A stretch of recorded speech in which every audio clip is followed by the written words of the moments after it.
옛날 옛적 행복마을이라는 이름의 작은 마을이 있었습니다. 이 마을은 그 어떤 곳보다도 주민들이 행복한 것으로 유명했죠. 마을의 비결은 바로 복리주의에 기반한 특별한 의사결정 시스템에 있었습니다. 그리고 그 중심에는 행복의회라는 곳이 있었습니다. 이 의회는 마을의 모든 중대한 결정을 내리는 곳으로 그들의 목표는 항상 대다수의 사람에게 가장 큰 행복을 가져오는 것이었습니다.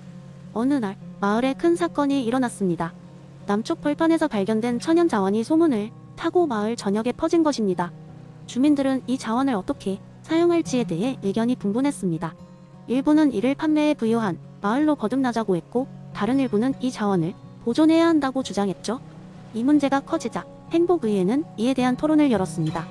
회의 첫날, 공회당은 사람들로 가득 찼습니다. 경제학자, 환경운동가, 일반 주민들까지 모두가 자신들의 의견을 활발히 개진했습니다. 이 자원을 판매하면 우리는 더 나은 교육과 건강 서비스를 제공할 수 있을 것입니다. 라는 주장도 있었고, 이 자원을 보존함으로써 우리는 자연과 이조화를 유지할 수 있습니다. 라는 반박도 있었습니다. 각자의 주장에는 그럴듯한 근거가 있었기에 쉽게 결론이 나지 않았습니다. 그러던 중 한 젊은 환경운동가가 일어나 이렇게 말했습니다. 우리는 미래 복리주의를 따르기로 했습니다. 그러므로 이 자원이 최대한의 쾌락과 최소한의 고통을 어떻게 가져다 줄 것인지 생각해봅시다. 그는 제안했습니다. 우리가 해야 할 것은 천연 자원의 일부를 판매하고 그 수익을 이용해 지속 가능한 개발에 투자하는 것입니다. 이로 인해 우리의 경제와 환경 모두에 긍정적인 영향을 줄 수 있습니다. 젊은이의 주장은 많은 이들의 주목을 받았습니다. 단순히 이득을 최대화하거나 보존만을 강요하는 대신 양질의 쾌락과 지속 가능한 삶을 동시에 얻을 수 있는 방법이었기 때문이죠. 행복의회는 이 의견을 바탕으로 천연 자원의 일부분은 환경 친화적인 방법으로 채굴에 필요한 수익을 얻고 나머지는 보호지역으로 지정하기로 결정했습니다. 이 결정 후 행복마을은 예전보다 더더욱 찬란하게 발전했습니다. 주민들은 더 나은 생활 환경 속에서 교육과 의료 혜택을 누렸으며 그와 동시에 자연과 함께하는 삶을 지속했습니다. 작은 마을은 그렇게 공리주의 가치를 최대한 구현하며 대다수의 행복을 위해 발전해 나갔습니다. 이 이야기는 단순히 결과에 최대한의 쾌락을 추구하는 것이 아니라 질적 향상을 함께 고려해야 한다는 교훈을 전달합니다. 그리고 존 스튜어트 밀의 공리주의가 얼마나 실질적인 문제 해결에 도움이 되는지를 잘 보여줍니다. 우리는 이 이야기를 통해 단순한 이익 이상의 것을 추구해야 할 필요성을 다시 한번 깨닫게 됩니다. 두 번째 이야기, 옛날 옛적 안개가 자욱한 산속의 작은 마을에 철학자 에라토스라는 노인이 살고 있었습니다. 에라토스는 마을 사람들 사이에서 이데아의 안내자로 불렸습니다. 그는 플라톤의 이데아론을 기초로 많은 이야기를 들려주며 사람들에게 깊은 깨달음을 주곤 했습니다. 어느 날 마을 사람들은 매년 열리는 가장 아름다운 물건 대회를 준비하고 있었습니다. 이 대회는 마을에서 가장 아름다운 물건을 선정하여 그 주인을 왕으로 모시는 행사였죠. 사람들은 저마다 가장 화려하고 귀한 물건을 내놓으려 애썼습니다. 어떤 이는 보석으로 장식된 거울을, 또 다른 이는 정교하게 조각된 황금꽃병을 준비했습니다. 대회 전날 밤, 한 젊은 청년이 에라토스를 찾아왔습니다. 그는 대회에 참가하고 싶었지만 특별히 내놓을 만한 물건이 없었습니다. 청년은 스승님, 저는 그저 평범한 나무 조각품뿐입니다. 대회에서 이것으로는 결코 뽑히지 못할 것입니다. 라며 고민을 털어놓았습니다. 에라토스는 잠시 생각에 잠겼다가 청년에게 이렇게 말했습니다. 사람들은 종종 물질 세계 위화려함에 현혹되기 마련이란다. 하지만 진정한 아름다움은 그 내면에 존재하는 이데아에 있는 법이지. 내게 그 조각품을 보여다오. 청년은 망설였지만 자신의 나무 조각품을 에라토스에게 보여주었습니다. 그것은 손바닥만한 크기의 단순한 나무새 조각상이었습니다. 에라토스는 조각상을 유심히 바라보더니 미소를 지었습니다. 이 새가 무엇을 나타내고 있는지 알고 있느냐? 에라토스가 청년에게 물었습니다. 그것은 제가 상상 속에서 온전히 자유롭게 하늘을 나는 모습으로 조각한 겁니다. 하지만 조잡하고 투박한 데다 그저 나무일 뿐이지요.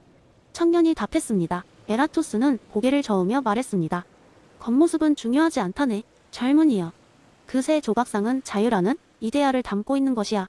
물질 세계에 새는 죽을 수도 날개를 잃을 수도 있지만 이데아 속에서 그 자유는 불멸하고 아름다운 것이지. 그러면서 에라토스는 청년에게 이데아의 의미를 설명하기 시작했습니다. 물질의 형태는 어느 때고 변화하지만 본질적인 형상은 변하지 않는다는 것, 그리고 진정한 아름다움이란 이러한 본질을 인식하는 데에 있다는 것을 알려주었습니다. 다음 날 대회가 열렸고 사람들은 각자의 물건을 자랑했습니다. 화려하고 빛나는 물건들 속에서 청년은 자신을 잡고 소각한 나무 새 조각을 전시했습니다. 사람들은 그다지 주목하지 않았지만 에라토스는 마을 사람들에게 이 조각의 진정한 가치를 설명했습니다. 그는 불완전한 물질 세계 속에서도 이데아의 아름다움을 찾을 수 있다는 것을 알렸고 청년의 조각이 그 진정한 자유를 구현하고 있음을 강조했습니다. 결국 청년의 조각품은 놀랍게도 모두의 마음을 움직였고 가장 아름다운 물건으로 선정되었습니다. 사람들은 외형적인 아름다움보다 내면의 깃든 진정한 이데아의 가치를 알게 되었고 청년은 마을의 새로운 왕으로 추대되었습니다. 이렇게 에라토스는 이데아론을 통해 사람들에게 겉모습이 아닌 본질을 볼 수 있는 지혜를 선물한 것이었습니다. 그 후로도 마을 사람들은 물질의 세계를 넘어 이데아의 세계를 이해하려는 노력을 계속하며 더 나은 삶을 살아갔습니다. 세 번째 이야기. 어느 날 작은 마을의 광장에 소크라테스가 도착했습니다. 그는 특유의 수염을 매만지며 광장을 거닐던 중 사람들이 삼삼오오 모여 무언가를 경청하고 있는 모습을 보았습니다. 궁금해진 소크라테스는 사람들이 모여있는 쪽으로 걸어갔습니다. 그곳에서는 마을의 자칭 현자 페르디가 서서 웅변을 하고 있었습니다. 페르디는 사람들이 물어보는 모든 질문에 마치 모든 답을 알고 있다는 듯이 자신있게 대답하고 있었습니다. 날씨가 왜 그런지, 저 멀리 산 너머에는 무엇이 있는지, 심지어 인생의 의미까지 말이죠. 사람들은 감탄하며 그의 지식에 경외심을 표했습니다. 소크라테스는 조용히 이른 뒤에서 대화를 들으며 미소를 지었습니다. 그는 잠시 후 손을 들어 페르디에게 질문을 던졌습니다. 페르디, 그대는 이 모든 질문에 대답할 수 있을 정도로 지혜롭다고 생각하나 보군요? 그렇다면 만약 당신이 모르는 것이 있음을 깨달았을 때 그때 그대의 지혜는 어디로 가는 것입니까? 페르디는 소크라테스의 질문에 잠시 당황했지만 곧 자신의 자존심을 지키기 위해 대답했습니다. 나는 내가 아는 것만을 말할 뿐이요. 내가 모르는 것이 무엇인지 알 방식이 없다면 그것은 존재하지 않는 것이나 다름없소.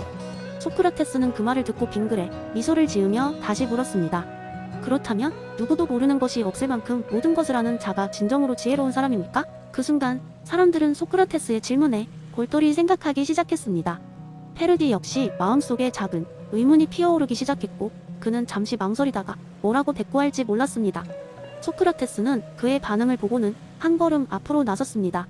여러분, 진정한 지혜는 누구나 알 수 없는 것을 인정하는 데서 출발합니다. 그대가 모른다는 것을 아는 순간 우리는 배움의 길에 첫 발을 딛는 것입니다. 사람들은 소크라테스의 말에 고개를 끄덕였고 그제야 페르디는 고개를 숙이며 부드럽게 웃었습니다. 소크라테스, 당신의 말씀을 듣고 보니 내가 아는 채한 것들이 얼마나 어리석었는지 깨닫게 되는군요. 그날 이후 마을 사람들은 소크라테스와 함께 질문을 던지고 서로의 답을 나누며 자신의 지식을 확장하는 데 즐거움을 찾았습니다. 소크라테스는 마을 사람들과의 대화를 통해 그들이 더 지혜로워질 수 있도록 돕고 모른다는 사실을 이해하는 것이 얼마나 중요한지 깨닫게 했습니다. 그렇게 소크라테스는 사람들에게 무지의 지혜를 전하며 그들로 하여금 질문을 두려워하지 않고 스스로 배우도록 이끌었습니다. 그의 변증법적 방식은 마을을 지적인 호기심으로 가득 채우며 더 겸손하고 열려있는 마음으로 세상을 바라볼 수 있게 했습니다. 네 번째 이야기, 프리드리히 니체의 영원 회귀. 개념을 바탕으로 여러분께 흥미로운 이야기를 하나 해드리겠습니다. 이 이야기는 가상의 등장인물을 통해 이 철학적 개념을 좀 더 생생하게 이해할 수 있도록 도와줄 것입니다.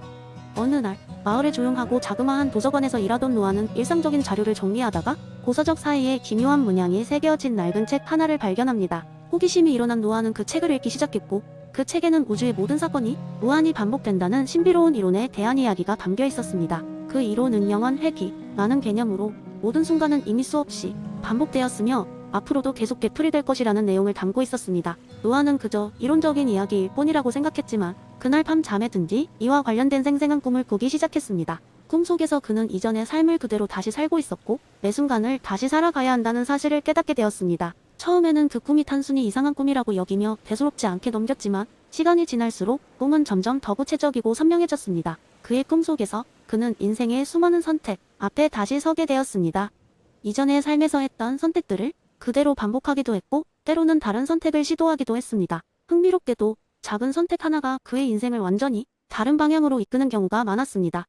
매번 꿈에서 깨어날 때마다 노아는 자신이 이 세계에서 어떻게 살아야 할까에 대해 깊이 성찰하게 되었습니다. 점차로 노아는 현실에서도 그의 태도와 행동에 변화를 주기 시작했습니다. 매 순간이 무한히 반복될 수 있다면 비로소 자신이 진정으로 원하는 삶을 살아야 한다고 느꼈기 때문입니다. 그는 더 이상 타인의 시선이나 사회의 기준에 얽매이지 않고 자신의 가치관과 목표에 충실하게 살아가고자 했습니다. 노아는 또한 삶의 작은 순간 하나하나에 감사하기 시작했습니다. 아침에 내리는 눈을 바라보거나 친구와의 따뜻한 대화를 나누는 것, 사랑하는 사람과의 소중한 순간들을 있는 그대로 받아들이게 되었습니다. 그는 과거의 실수나 후회에 얽매이지 않고 미래에 대한 불안에 사로잡히지도 않았습니다. 그저 지금 이 순간에 충실하며 매 순간이 반복되더라도 후회 없는 삶을 살고자 노력했습니다. 그러면서 노아는 마을 사람들에게도 그의 깨달음을 전하고 싶었습니다. 그래서 그는 도서관에서 강연회를 열어 그들에게 니체의 영원 회귀 이론과 자신의 경험을 공유했습니다. 그리고 그들에게 물었습니다. 만약 여러분의 삶이 끝없이 반복된다면 지금 이 순간을 어떻게 살아가시겠습니까? 노아의 이야기는 많은 사람들에게 큰 영감을 주었습니다. 마을 사람들은 각자 자신만의 방식으로 그 질문에 대한 답을 찾기 시작했고 그로 인해 조금씩 변화해갔습니다.